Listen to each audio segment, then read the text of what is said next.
to talk about, I wouldn't say a topic of the day, but it's something that's very ongoing, which is reparations. A study in 2023, a report co-authored by the United Nations judge concluded that the UK alone owed more than 18 trillion to 14 countries in reparation, the UK alone. And as we know, other countries were involved as well. And if I may ask, there are calls for the UK to pay slavery reparations have grown louder in recent years. Are you for or against it, and why? I am 100% for reparations. Being the descendant of people that are from Trinidad and Tobago, former Commonwealth countries, I definitely believe that reparations are overdue. However, will they be paid in my lifetime? I do not know. The UK government, even though they acknowledge some part of their contribution to the horrific history of slavery, they do not seem prepared to make any type of financial reparation. That is the same as the United States, in which slavery was absolutely rampant. So I believe that reparations are due. In the United States, there's this whole thing of 40 acres and a mule.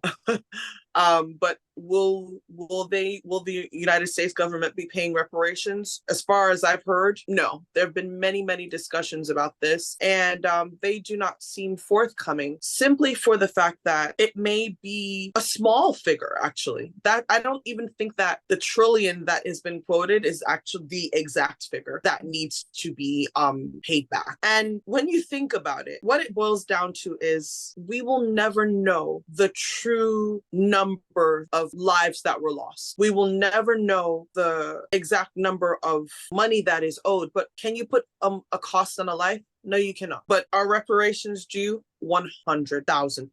Expeditiously. And I don't know what it's going to take for this to be actualized, but maybe, some of you ladies can shed some light on your opinions. Yeah, if I can just ask you, what do you think the reparation, let's say, money should go toward? In terms of why? Yes, because of slavery. But what should that money go to? What do you think? I think possibly it can go towards scholarships for people that have been, should I say, come from former Commonwealth countries. That's one example. It can go toward the building of monuments, because we see so many monuments of people that contributed to British history. And I feel that we can definitely erect some monuments to immortalize, should I say, people that have been very, very instrumental in the United Kingdom, that are Black, that are people that are of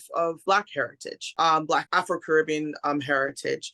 Those are just maybe two of the things that are coming out to me right now. Maybe as we progress in the show, I might think of more things, but definitely toward positive causes. And also, I don't even think it's just like a financial thing. I think people need to give the things that are in, I would say, British museums back to the people that they belong to, rightfully. I think that is also can be part of the reparation. Let's not only give financially, but let's give the artifacts, the things that were pillaged, the things that were stolen, the things that were quote unquote captured, give it back. Yes, I know that by doing so, the museums might be empty.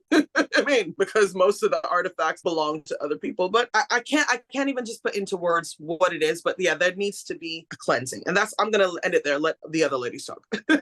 Yeah, I'd love to hear your take on it, Stephanie. What do you say? I think absolutely yes. And reparation can take many forms. And I think one of the main parts would be a form of acknowledgement and apologies to the people descendants of slavery. As Kalisha has said, it can be a form of scholarship to the descendants, it can come as financial support, it can come of practical acknowledgement. We've done you wrong, and how can we help? Like giving those people the opportunity to say, okay, we decided that we did you wrong. We've acknowledged it. What do you need from us? What do you want from us? And then the people, the descendants of slavery, can then say, this is what it can come together and decide what they want to, ask the government. I think it's absolutely important that they do that. I think it would bring some form of healing, because it's never been done. The apologies haven't been done. What happened, we know, if you read history, it's just so appalling that you can't even comprehend in your mind the amount of hurt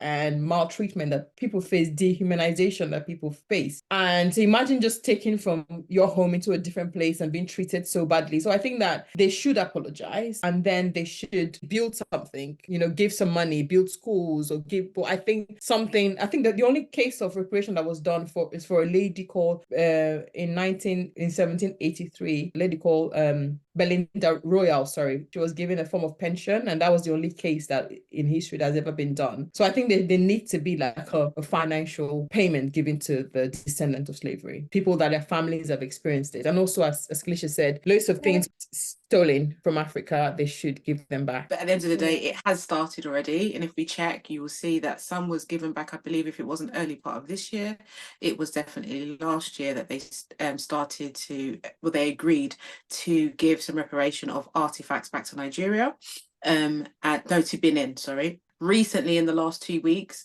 there was an agreement to give back to, if not Australia, then Kiwi as well, some artifacts and some stuff. So it is happening. That's very different, though. No. I haven't finished. I'm just saying that is, they've started in some respects to do some of that. But again, yes, I think there should be, because at the end of the day, it's happened and people still haven't healed from it. And what has happened is still affecting people. What it should go to, I do believe it should be done to build the economy of these countries, to build the situations of these countries of what's happening. For instance, if you check even just in the continent of Africa, to fly from country to country, it is way cheaper to fly out of the country and go to a European country than it is to go from even Ghana to Togo, which is next door. It doesn't make sense. And all of these different things are done because of there was slavery. Even if we check about where Mali was originally positioned, we wouldn't have countries like Ghana, Nigeria, etc. We would all be part of Mali. We would all be part of that. So there's different things that does affect it. How it will take into place, yes, apologies. But again, if someone apologizes, they're like saying, I'm agreeing to it. And then that brings into the catalyst of people then saying, well, then if I apologize, then I have to do something that you're asking. But then I also do think that the artifacts should be returned, not just for an education purpose, but also because it is theirs. You have no right to them.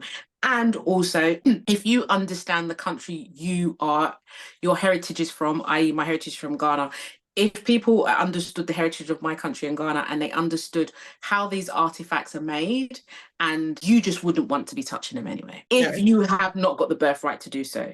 So even though they've got them in museums, etc., and they're there, believe you me, there is a judgment that comes with it because of how they were made.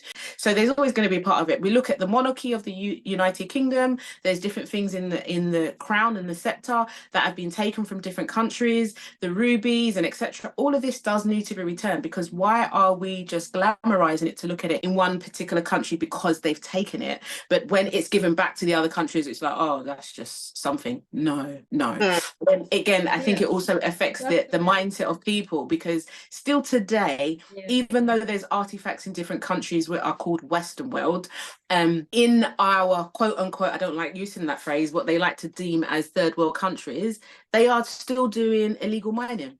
And that's because of these things that have taken place. So everything has an effect on everything. From everything you guys are saying, that is so much more bigger than just financial reparation. I think we can even go as deep as having fair trade and allowing African governments to truly govern themselves and all of these things. There's so much more. There's another notion of this argument that says, you know what, at the end of the day, Africans enslaved and sold their fellow Africans. Do we then have to hold Africans who also participated in slave trade accountable? What might that look like if we hold them accountable? You can't hold them accountable because they're not here. Yeah. Exactly. Those same people that did it are no longer here.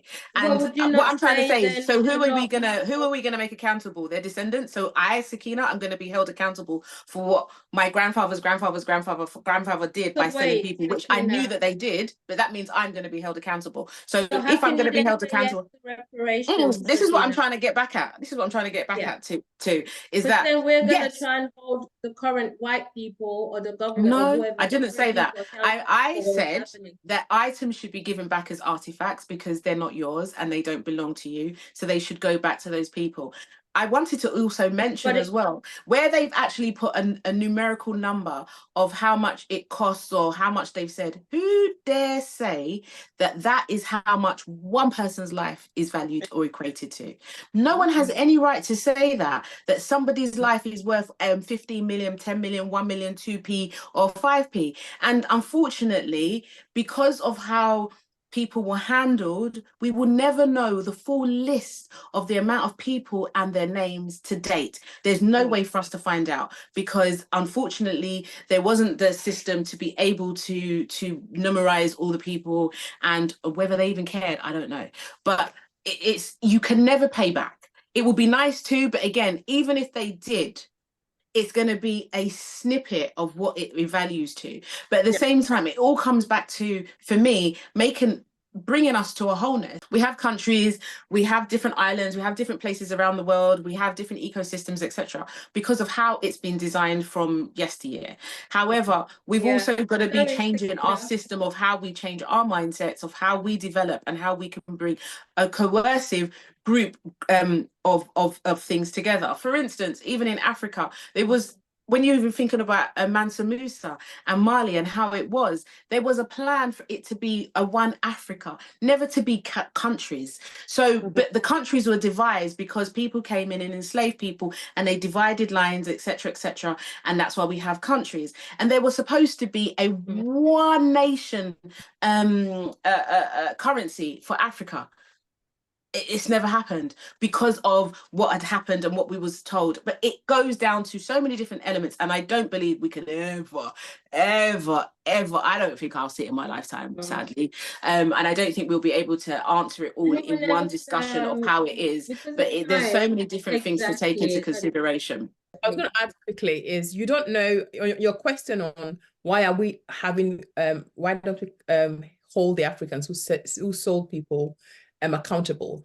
Do you know if those people were forced to? I know we're hearing the story now, but we know how the Western world turned story. Do you know if they were meant to do that under threats, if they had guns in their head to sell their people? Do you know what the position they were in? Because I don't think a normal, yes, we had slavery, we had not slavery in Africa, we had people who had slaves, but to sell people, do you know what situation surrounded them that they had to sell their brothers and sisters? They might be under, they may have been under certain kind of pressure.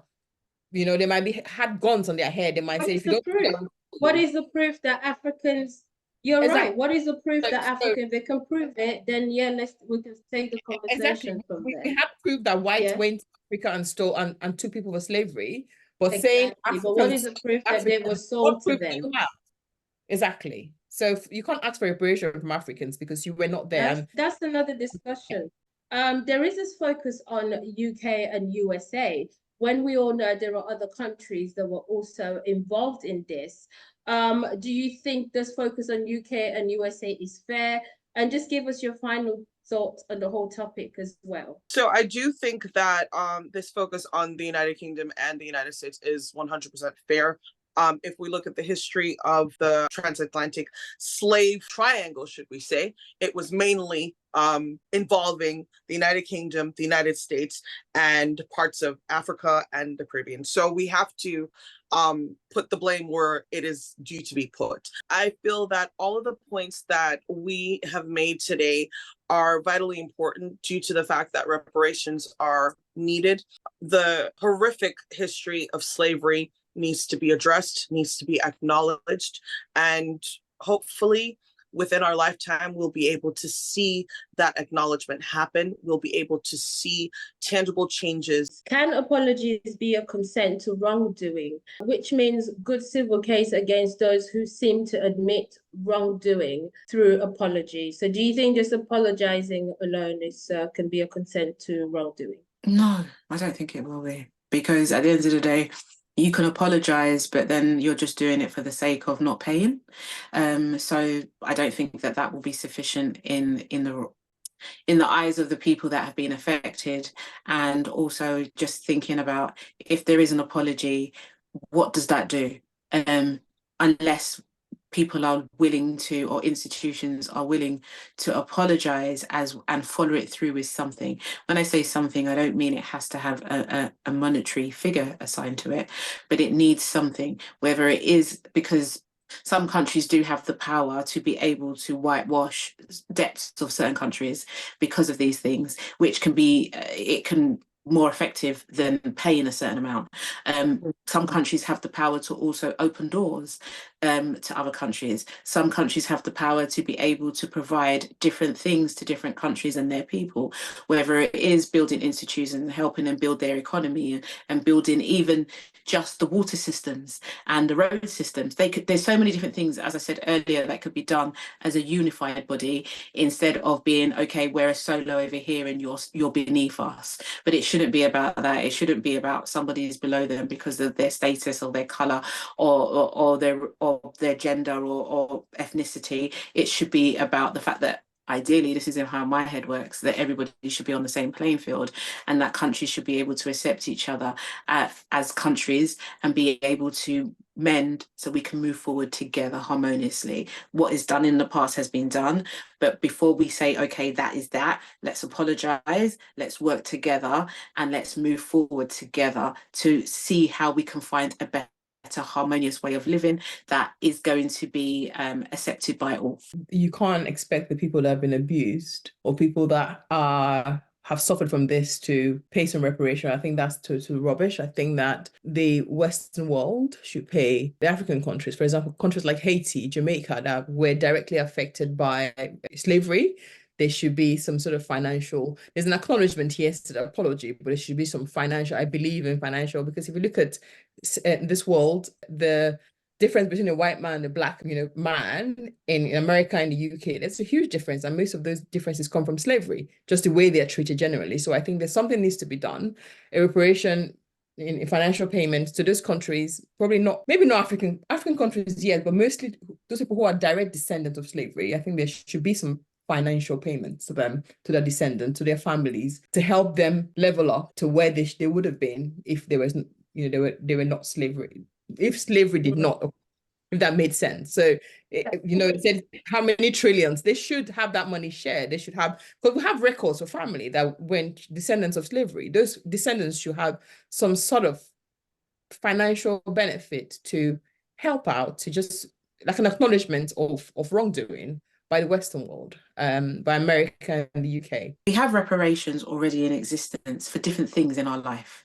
For instance, if somebody is murdered, there's reparations in terms of going to court and seeing justice being played out. So the fact that reparations shouldn't be played out because of slavery, where people were killed, where people were raped, where people were misguided, and it's the same thing. So how can it be right for one and not for the other? And it brings me back to something you said, Stephanie. There's this notion that only countries that you named, the people in America, the Caribbean, are the ones that are affected. But we forget that these are our people. They were looted from us in Africa. Africa is empty because of this. Slavery has built nations. Slavery, because of slavery and racism, Africa is poor. And when you go, some people make the argument, oh, Africans need to take responsibility, your leaders are corrupt. You have no idea what it takes to govern in Africa. Our first lady actually went viral. She gave an example. For example, Sierra Leone is a very rich country with minerals. These people come, they take everything. Imagine somebody making 100 million a month from your mineral and giving you $10,000. Imagine that. And it's okay. And you can't go back and hold them responsible. So there's so much more to it. It's not just those people that have suffered. We are, as a nation, all Black people, regardless of where you are, whether you're from Africa, I think we're all suffering as a result of slavery, and reparations should be given to all so that we can be brought to a place where we can be on a a kind of like exactly a plain level field, and then we can then talk about corruption. we can then talk about. These are all byproducts of the dangers, or shall I say, the damage that slavery and racism has caused. So there's so much more to it. Thank you so much, ladies. This has been a really good conversation, just hearing your different sides of it. It brings us to the end of this episode. Thank you all. And I would like to say goodbye to our viewers. Thank you to our viewers before I say goodbye. Thank you for always sticking with us, and see you all next week. Thank you.